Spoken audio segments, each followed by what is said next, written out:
Hi, everyone. This is Jason Burak of Wall Street from Main Street. Welcome back to another Wall Street from Main Street podcast interview.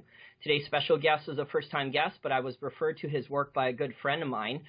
He is a very popular and rapidly growing video channel on YouTube about the gold and silver market and the economy. He calls himself the Wealth Watchman. I think it's a very cool name, and he's got like some 300 and Roman soldier pictures up, caricatures up there. Thank you for joining me today, Wealth Watchman. Hey, Jason, it's good to be here, and y'all do a fantastic job at Wall Street from Main Street. I'm very pleased and to be here speaking with you. It's a pleasure to be here. So.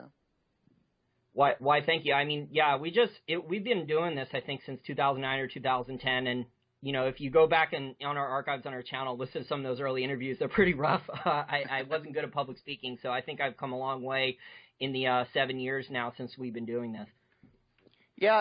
But my first question for you now, we have a new article out by Kuz Jansen of Bullion Star, and he's been one of the best investigators, researchers into the gold and silver markets.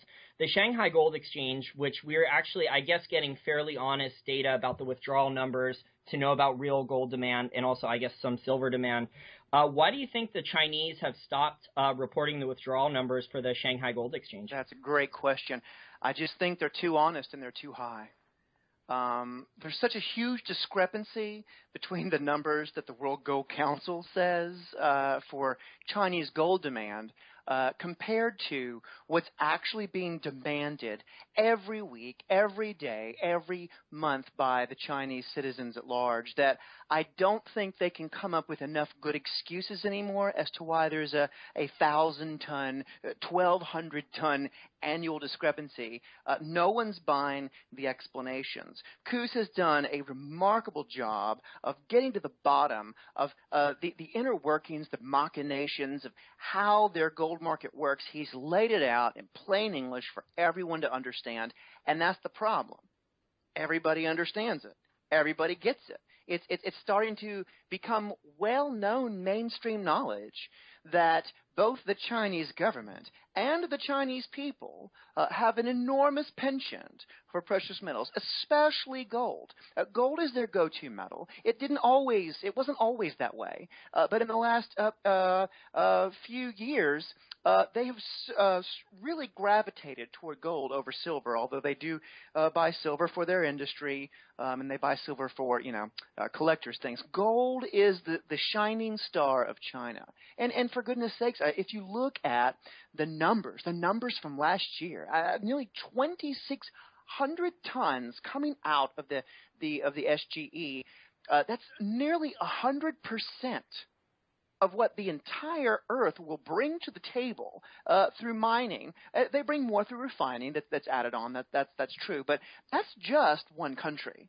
Okay, that doesn't even include the 1,000 tons from India. It doesn't include central banks around the world. It doesn't include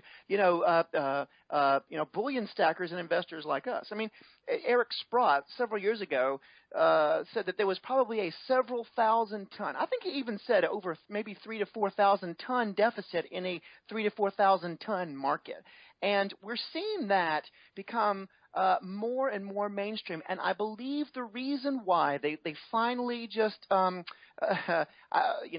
a step back from full transparency is that people are beginning to understand that the gold going there is not coming back, and that means that the power equilibrium is shifting toward China.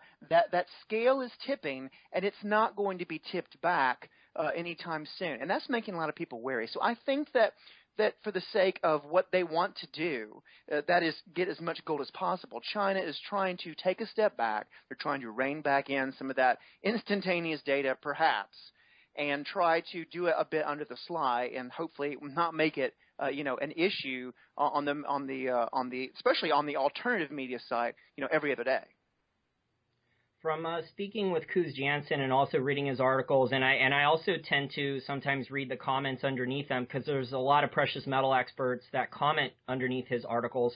It seems that, a lot of the Wall Street investment banks, they became aware of the Shanghai Gold Exchange withdrawal numbers from his research, so they were aware of the numbers, and yet, those more accurate numbers were not reported in the World Gold Council numbers or the numbers from the investment banks who research the gold market. And yet, one thing about the gold market, no matter which country is involved, Watchman, it always seems that it's intentionally being covert. So whether it's gold acquisitions or secret IMF gold sales or things like that, very rarely is there actual public announcements that, oh, we're going to sell this gold, or oh, we're going to buy this gold, or things like that. Normally it's only Zero Hedge or the alternative media that announces, oh, Germany just repatriated 366 tons of gold in the last 12 months or something like that. No, absolutely, absolutely. I really think that's what it is, and we don't know yet if this is going to be like for instance, they've been giving out reports, every week. I mean, basically, every week what 10 days ago the data was. I mean, that is the standard for transparency around the world. I mean, no one else is reporting on their gold sales. It comes even close. It's possible they're trying to rein back in the frequency of reporting. Maybe do it in steps. We don't know if they've gone cold turkey yet. It seems like they might have. But what I hope happens instead is that they just rein it back instead of a weekly report, maybe a monthly report, maybe a quarterly report, instead of just saying, well, that information is for our eyes only. Now, I understand why some would wish to do that because, as you have rightly pointed out, gold it is so secretive because it's so. The reason why the powers that be are so secretive about gold is because gold is that important. They run an enormous con, through the banks. They run an enormous con through, the stock exchanges. They run an enormous con controlling all these markets all over the world. But none of those cons work if their first con goes down the drain, and that is managing the prices of precious metals, because precious metals are their first and their largest, their eternal competitor to a banknote of credit, or whatever script they want to put out, whatever digits in their computer. If they want that enormous power to issue trillions and trillions and trillions of dollars of script and credit, they have to get gold under control, and to do that, they have to keep people in the dark about what goes on about gold. I forgot who it was. Maybe it was Chris Powell.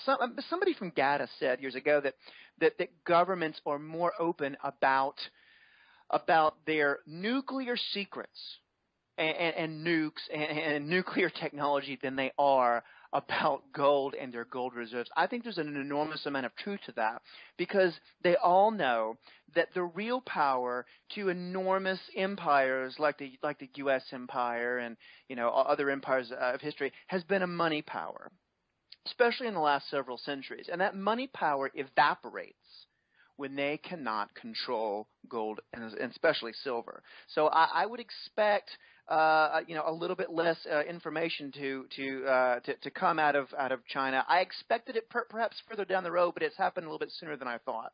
But on the other hand, we've been able to see things so clearly for the last decade from that sector of the world that it's painted us a picture that is ingrained in our minds. It's not going away, and everyone must know, to all the Wall Street for Main Street listeners and all the Shield brothers out there, they are going to be stacking more than ever. Okay, that stacking is not going away, especially when others are not watching them.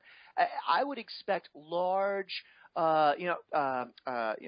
billionaire Chinese investors, and perhaps even the Chinese sovereign, to come in as well when they can buy with more impunity because they have more secrecy. So whereas they probably haven't bought there in the past, now they might. I mean, now that it's right there and it's more cloak and dagger. So that's something to bear in mind too. This could open up the door to heavier demand from people who felt uncomfortable about the transparency there before.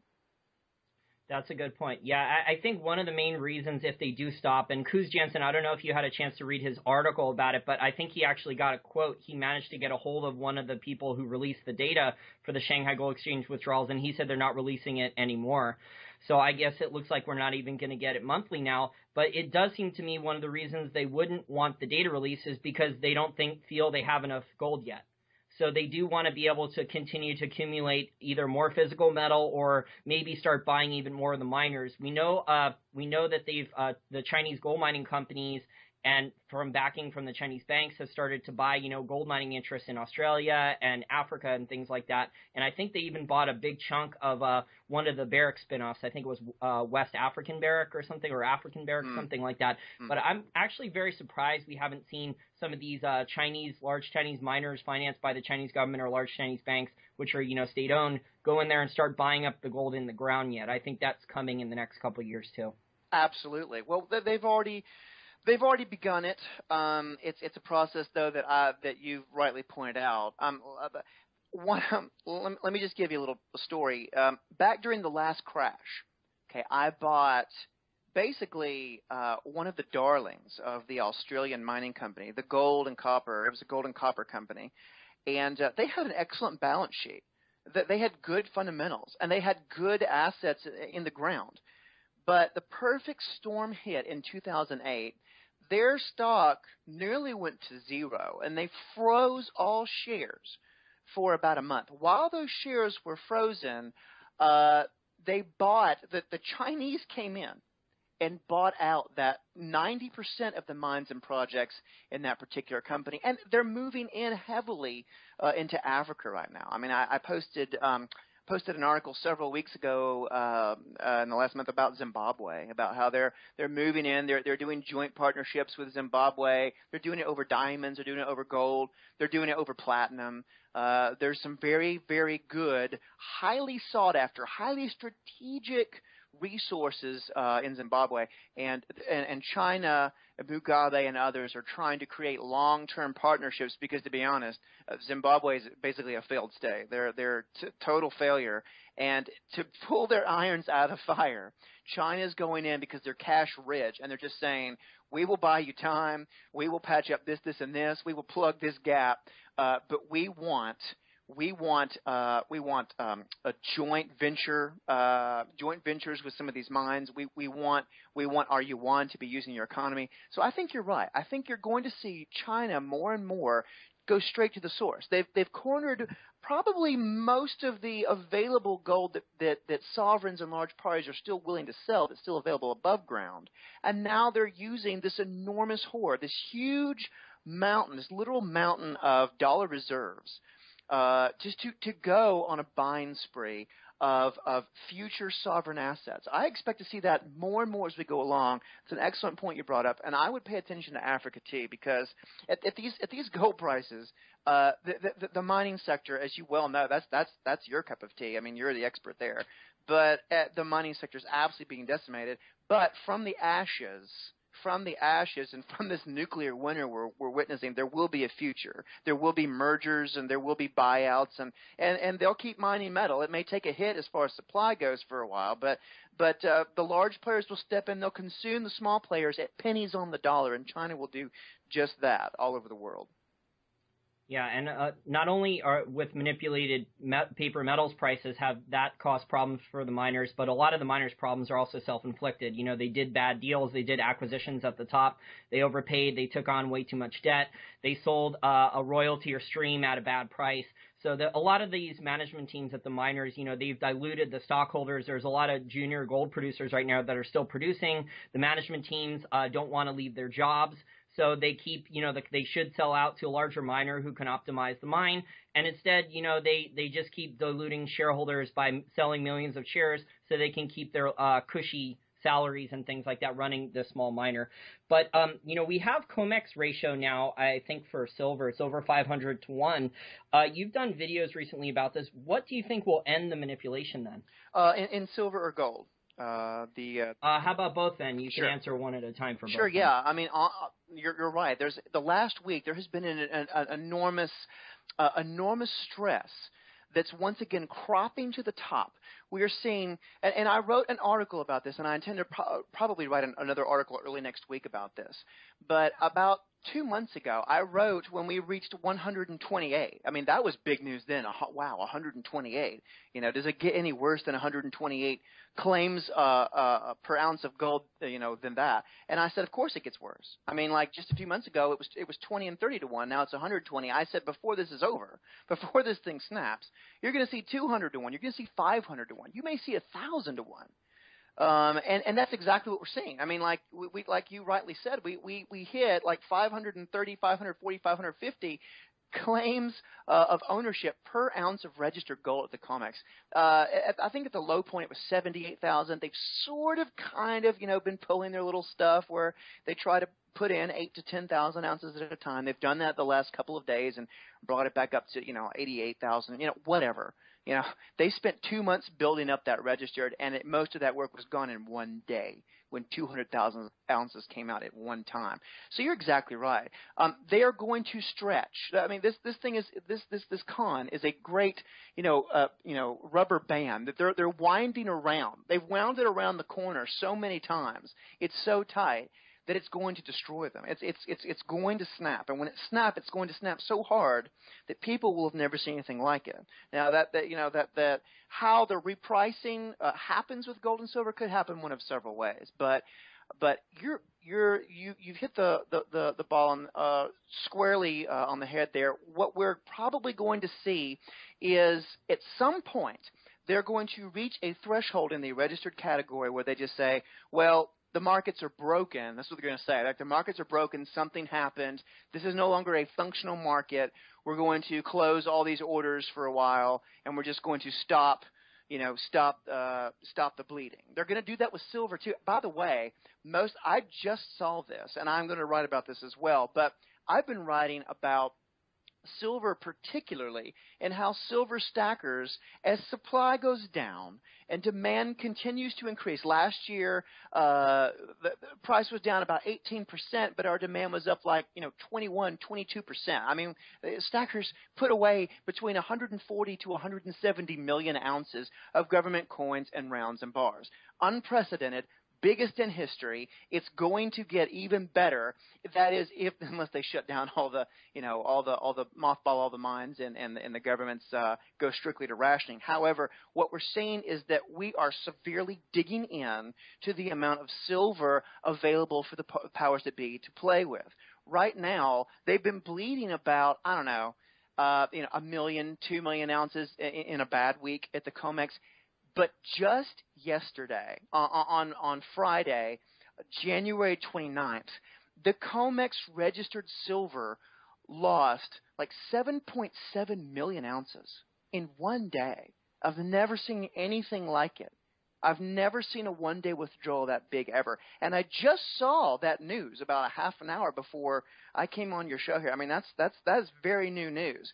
And what you're seeing is that we in the registered category, that's the silver that's available for people to buy that's not supposedly owned by others.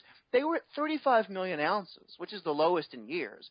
That took it to 28. So what you had was 20% of all registered silver leaving in one day. That takes it down to 28 million ounces. That's the lowest it's been since the supply squeeze started. The wholesale squeeze started in 2011, as Ted Butler said. It was not allowed to get out of hand, but it started to get out of hand, and they chopped it off at the legs with their May Day massacre. But that's going to happen again. That's going to happen again. They're keeping it so low for so long that they're going to reach a point where they say the silver market is broken. They're going to say something like that. They always blame markets, and it's not the market's fault, but they always blame markets when it's just their crime.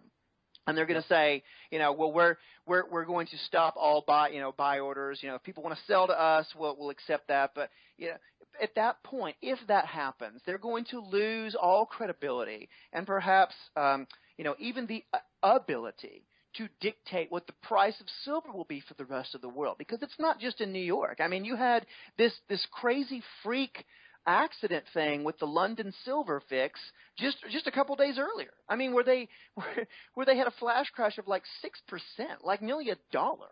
in silver from like 1430 to 1350, and then for nearly a quarter of an hour, all the producers, all the refiners, all the jewelers, all the bigwigs out there had no idea what the price of silver was going to be, what they could lock in forward contracts. They had no idea. It was chaotic, and that's the kind of chaos I can appreciate, because that chaos means we're getting close. We're getting very close. Yeah, people say, well, Watchman, how close are we? My answer is always, we're one day closer than yesterday. That's all we know. That's the million-dollar question. We do not know the day. We do not know the hour. We do not know the moment it will snap. But we do know it will snap because it's a con. It's a Ponzi. It's theft. And cons and Ponzi's always end the same way.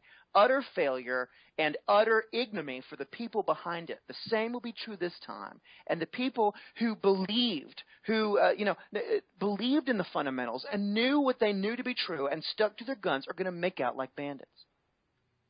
Having researched the gold and silver market since around 2008, I can tell you, like, trying to predict the exact time when things will break or the manipulation will end, it's a fool's game.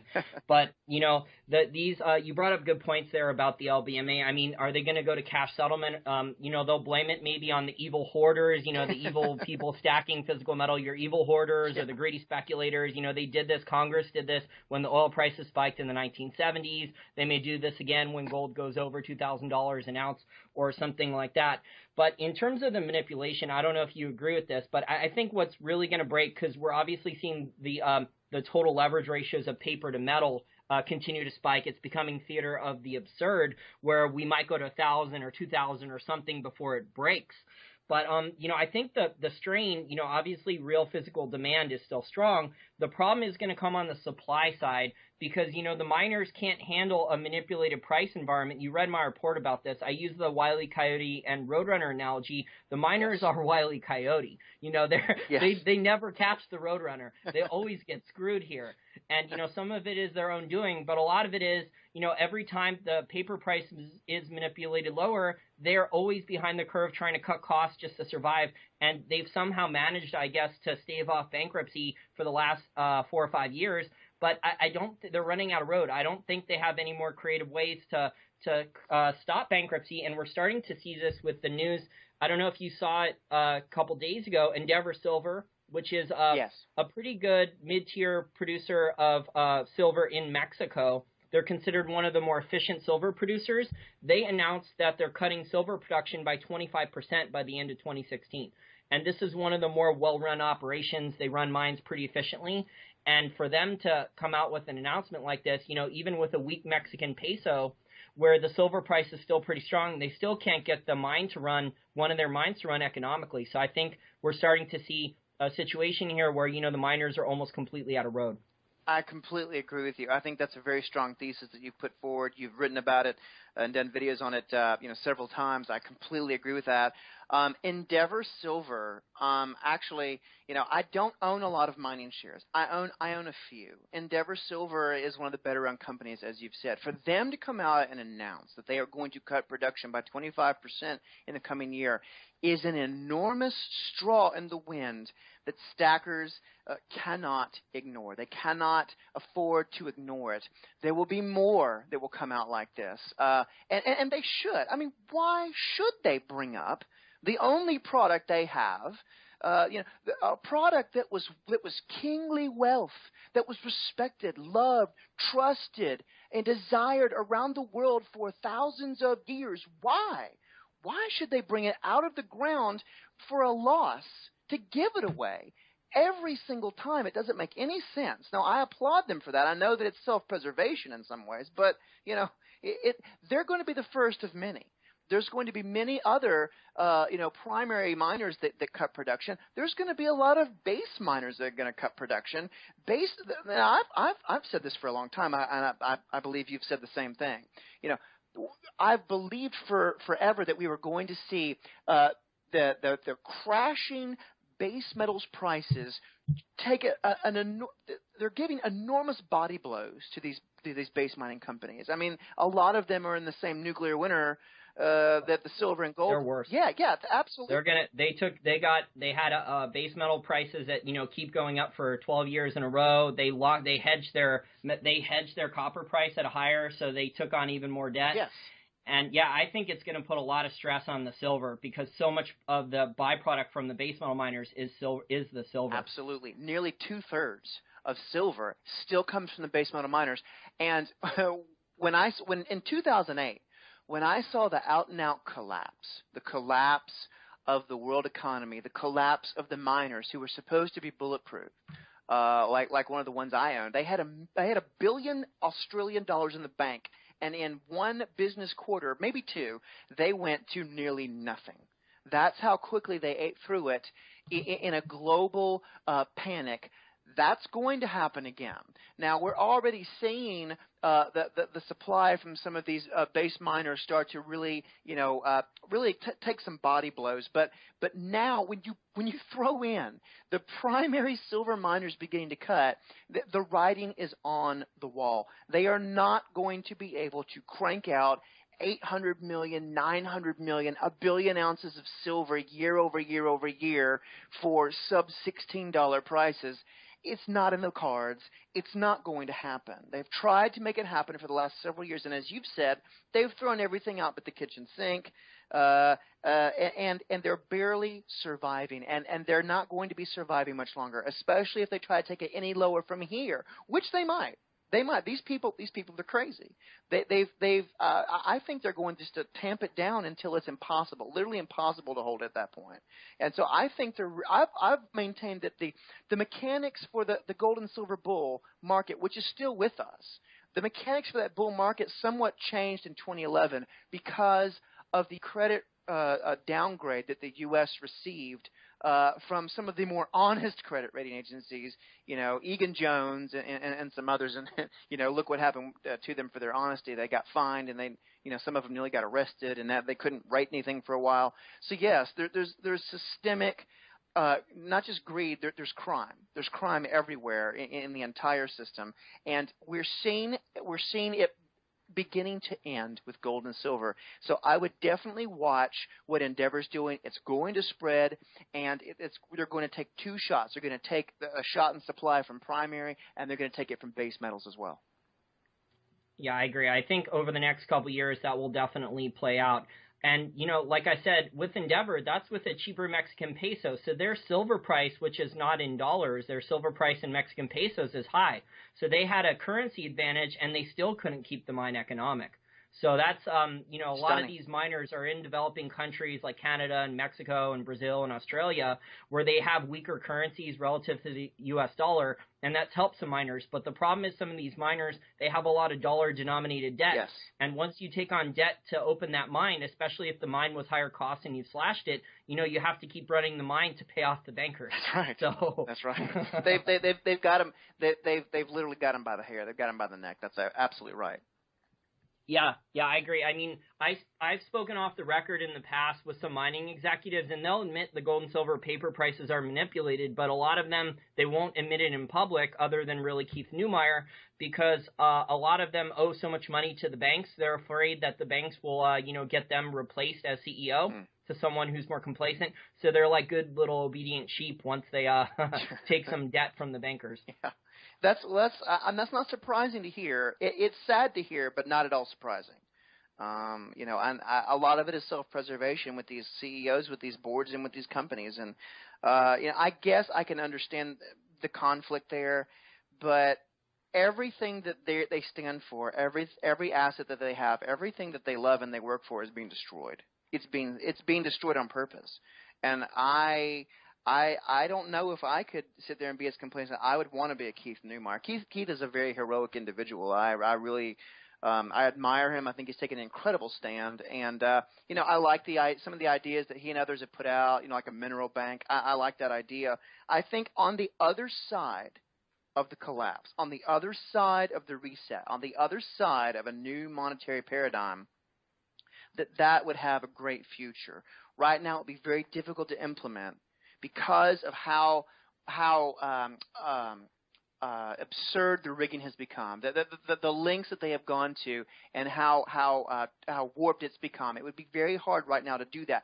But I believe that has to have a future to give people real options other than more of the same. And I think that will have a future on the other side. I really like Keith.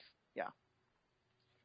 Yeah, and I think, at these silver prices, like you said, unless gold and silver, gold goes back up to like 1250, 1300, 1350, we're not going to see any new, I think there's only 4. I was looking at True Gold Mine, which is in Burkina Faso.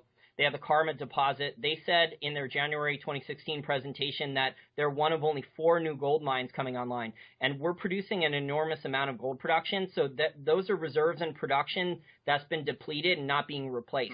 So something's going to have to give with the supply, where you only have 4 new gold mines coming on in the next 6 months. That's not as sustainable to keep the supply levels this high if the price doesn't rise for both gold and for silver.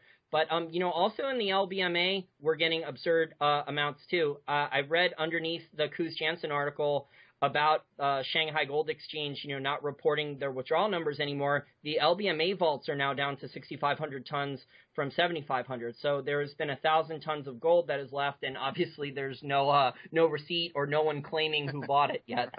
Right. Yeah. I mean, the LBMA is really the head of the beast. I mean, some of your listeners may be aware that that's where the con started. The City of London is really where it started. Then after World War II, especially, they kind of and maybe right around World War I, if you want to count the creation of the Federal Reserve, where they kind of jumped the Atlantic and they said, hey, why be competitors? Why not milk humanity together? So now you have kind of the Anglo and American regions through their banking centers in New York and London working hand in hand for the same nefarious purposes. But yeah, absolutely. I mean, the banking families, the Rothschilds and others that have really operated out of London for the last, 2 centuries plus, they've seen the writing on the wall too, because Mr. Rothschild removed himself really from the LBMA clearing system, I think about 10, 12 years ago, and they've tried to move on to other pastures. But yeah, there's going to be an incredible amount of stress that's going to build up in the LBMA, just as like it's building up on the COMEX. The problem with the LBMA is that it's more opaque on purpose. They don't want people again to know what they're doing, because when people know, the game is over. Like, these people are vampires, and the slightest little bit of sunshine, absolutely starts burning them. I mean, their cons cannot survive oxygen. So I agree with you. 1,000 tons that's come out of there to other sovereigns, to China, to other people, big investors off the books. Even in the Arab Emirates and other places, there's a lot of big gold buyers out there, and they want to do their gold buying, kind of discreetly. So it's no surprise that you're seeing that drain. That drain is going to continue to happen. The only question is, what is the threshold where they say this much and no more? Like the London Gold Pool, they finally closed shop, but they did it well before they hit zero. And the powers that be here in the United States did the same thing. They didn't let their 20,000 tons go down to nothing. They cut it off at roughly 8,000. And we know that 8,000 has probably been loaned out many times. It's probably largely not there anymore. But the point is that every con ends, and that the LBMA is still the heart of the con on that side of the Atlantic, and the COMEX is still the heart of it on this side. But all the stress that's building up is going to lead to the dam bursting, to really financial chaos. Those who were not prepared, who didn't see it coming, are in for some real shockers, some real unpleasant, uncomfortable surprises. But people who listen to your show, the people that I've tried to educate and enlighten about it, that they will hopefully know what's coming. They'll be prepared for it, and they will fare far better than the average person on the street. And that's why we do what we do. I do what I do because I want as few victims of this con to be burned as possible when the lights go out. Very well said. I have one more question before I let you go. Do you expect more mainstream people who haven't woken up, maybe large, billionaire money managers on Wall Street who are more Keynesian, but maybe they chase price patterns? Do you expect a lot more people to come back into gold and silver the more the stock market falls or crashes, the more the bond market starts to get volatile, maybe crashes, the more real estate, some of these credit bubbles and student loans or autos or the real economy starts to crash?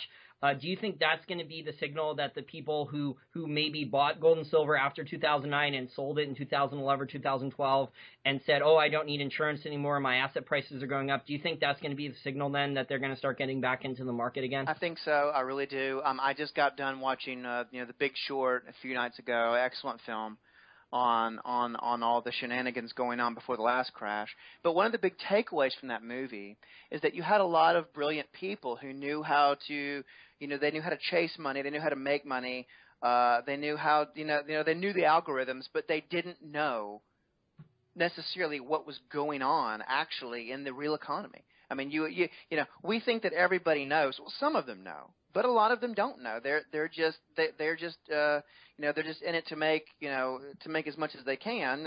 Fast money. Fast money. That's absolutely right. So they only care about this week or this month or quarter. They don't give a shit what happens, 3 years from now or 5 years from now. Precisely. So you're going to see a lot of people. You're going to see a lot of hedge fund managers. You're going to see a lot of money managers, tech funds. When they start to see some of these credit bubbles pop, when they start to see the broader carnage happen, when the equity carnage doesn't stop, when it keeps coming, they're going to have a huge gut check, and they're going to say, okay, let's focus not so much on chasing these dollars and getting fast money. Let's focus on how do we preserve our capital, the capital that we have. How do we not lose everything? Because last time, only TARP and a few other things really stopped everything from going down. I oppose TARP on a philosophical level. It was theft from the American people. It was theft from taxpayers and citizens, and they gave it to the same people who blew bigger bubbles now and who are doing the same stuff.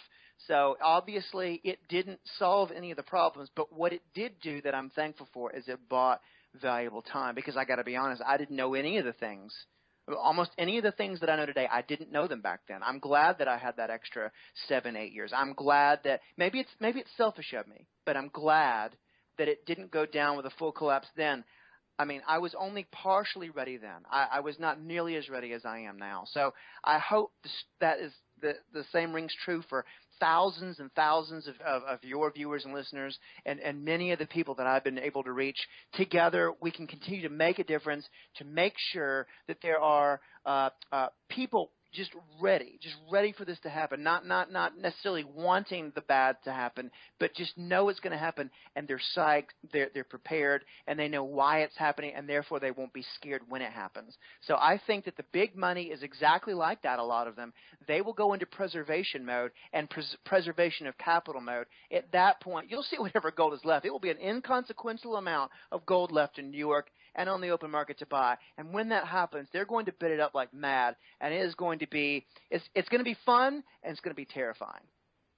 Yeah, the big shot, I completely agree, and that was very well said. But the big shot money managers, the billionaire hedge fund managers like Ray Dalio and George Soros, they were at Davos in the last couple weeks, and our listeners could go watch those interviews and discussions online about those. And they were talking about how, asset prices are getting toppy, and they're selling their assets, cashing out, they're going to cash, and some of them mentioned gold. So I think the trend, the writing's on the wall, that a lot of the smarter money that has made money riding up this reflation from the central banks, this BS wealth effect that the Keynesians lie about and say, oh, it benefits, everyone on Main Street. It didn't. Right. But no, absolutely not.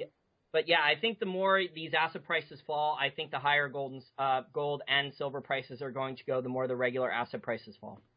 Yeah, that's right. And you could see, in an out and out collapse like 2008, where they no longer are able to control the prices of gold and silver because they don't have enough of it to sell into the market anymore, to cap prices as they did in 2008. That's the big difference between now and then. Back then, they had enough gold and silver. But that was before bleeding gold to China for 8 years. They do not have that gold. That gold is gone.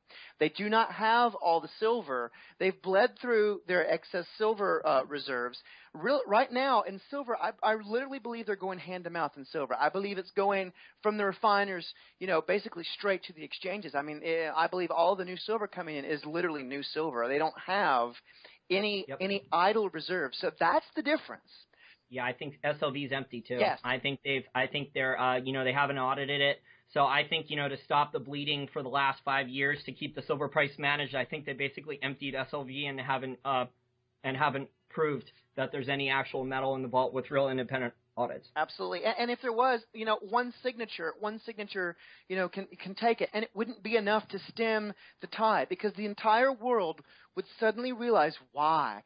Everyone asks me, well, why do I need this, this rock? And that's what they all call it, it's a rock. Well, why do we need this pet rock? Why do we need this shiny rock? I was like, first of all, you're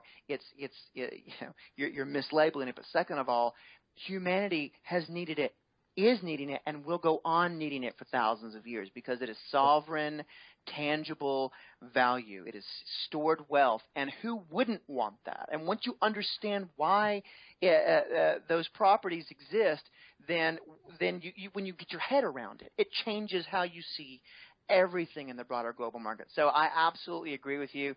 Now, folks, now is the time. I know that it's hard for some who've been stacking for a long time to do it just a little bit longer, just a little bit more. But my gosh, I mean, you can get it for less than a mine can get it, and they own the means of production to make it. You can get it for cheaper than they can make it. They're going bankrupt. That's their folly, but it's your gain. You can go out and you can get as much silver as someone is willing to throw at you. That is not going to happen forever. It's not going to happen perhaps even much longer. So I know the last 4 years have been a grueling psychological war on stackers, but that war will be won by those who held fast and planted their spears and said no to the enemy. We're not running. We're going to keep advancing. We're going to keep buying. We're going to keep stacking, and we're going to keep pushing and cutting into your reserves every single day, just like we're doing right now. This has an end game. It has a shelf life, and my gut tells me it's not that far off. Yeah, I think the key is to watch the miners and the supply. I think the COMEX leverage ratios, they can continue to get out of whack. But once we have, some really large miners go bankrupt, or really large mines from these miners, shut down or cut production massively or things like that, that's going to be the warning sign that the market is going to be close to, clearing and starting to move higher again. The bull market's back. I just want to thank you again for your time, Watchman. I really enjoyed it. And for our listeners out there who aren't familiar with your channel, you have over 300,000 views on YouTube, and you cover the gold and silver markets very well. I think our listeners would gain some value there going to your channel and subscribing and also watching your videos. I've learned quite a bit more about the gold and silver markets. You have a good way of using analogies and pointing things out. Well, Jason, thanks so much. Yes, my YouTube channel, The Wealth Watchman, and there you can get links to my website, thewealthwatchman.com, where I also write articles as well. Jason, you and everyone at Wall Street for Main Street does a fantastic job of trying to fight for the little guy, trying to fight, give a fighting chance to those on the street who wouldn't know any better otherwise, because the bankster-owned media is certainly not going to tell them. So you keep on fighting the good fight. It's been a pleasure being with you, and thank you so much for what you're doing. Thanks for having me on. Great. And, we can have you back on in the near future for sure. And hopefully the gold and silver price will be higher and people won't be as negative. I heard a recent interview with Eric Sprott, talking about the gold and silver markets on Silver Doctors. And he just sounded, his tone was very somber. Yeah. Well, I mean, that poor man's been on the front lines, and he's taken some hard hits. But in the end, I believe he'll have the last laugh. I think he will. He's a good value investor. He's had a rough last 5 or 6 years, but his 30-year track record is really good. Yes, I agree. He's excellent.